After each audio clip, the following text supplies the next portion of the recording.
Hello বন্ধুরা, কেমন আছেন সবাই? আজকের রেসিপি পনির পরোটা।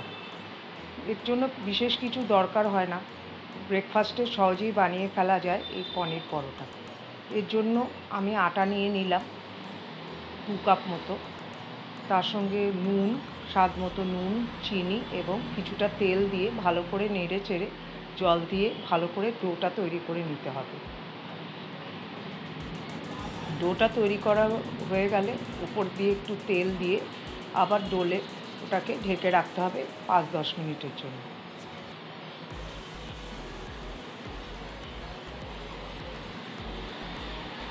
এবার একটা জায়গায় আমি 150 গ্রাম পনির নিয়ে সেটাকে গ্রেট করে নিলাম।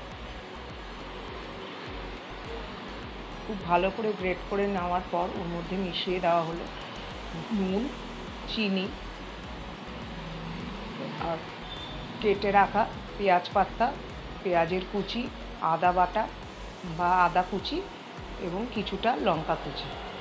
আর মশলার মধ্যে দেওয়া হলো ভাজা জিরের গুঁড়ো, লঙ্কা, একটু আমচুর পাউডার এবং একটুখানি গরম মশলা পাউডার। এবার ওই সমস্ত কিছুকে ভালো করে মেখে নেওয়া হলো। খুব ভালো করে ডোলে ওটাকে মাখতে হবে এবং তারপরে ছোট ছোট গোল গোল গোল করে মণ্ড বানিয়ে নিতে হবে।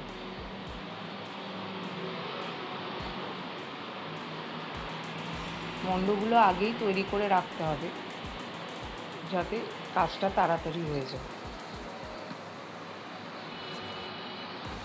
এবার ওই আটার ডোটাকে আমি একটা বাটির মতো করে নিলাম স্টাফিংটাকে ঢোকানোর জন্য। এবার ওই আটার বাটির মতো করা অংশে ঢুকিয়ে দিলাম ওই স্টাফিংটা, পনিরের স্টাফিংটা, এবং ভালো করে মুখটা মুড়ে নিলাম এবং একটা প্যাচ মেরে ওটাকে বন্ধ করে দিলাম। দেখুন কীভাবে আমি এটাকে ঢোকাচ্ছি এবং বন্ধ করছি।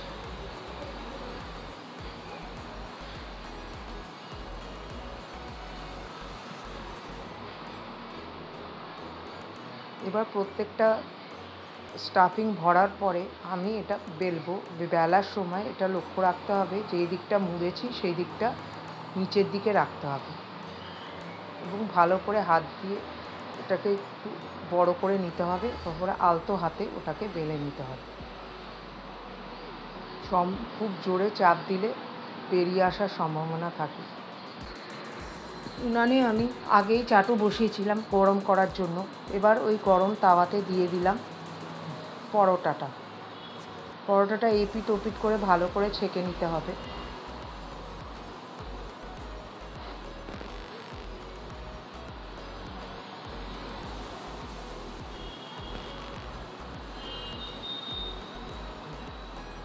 ভালো করে ছেঁকলে এটার টেস্টও ভালো হবে এবং তেল বা ঘি যাই দিন ওটা কম লাগবে। আমি এখানে ঘি ব্যবহার করেছি। ঘি দেওয়ার পরে আমরা এপিট ওপিট করে আরও একবার করে নেড়ে নিলাম। ভালো করে চেপে চেপে এটাকে ভেজে নিতে হবে।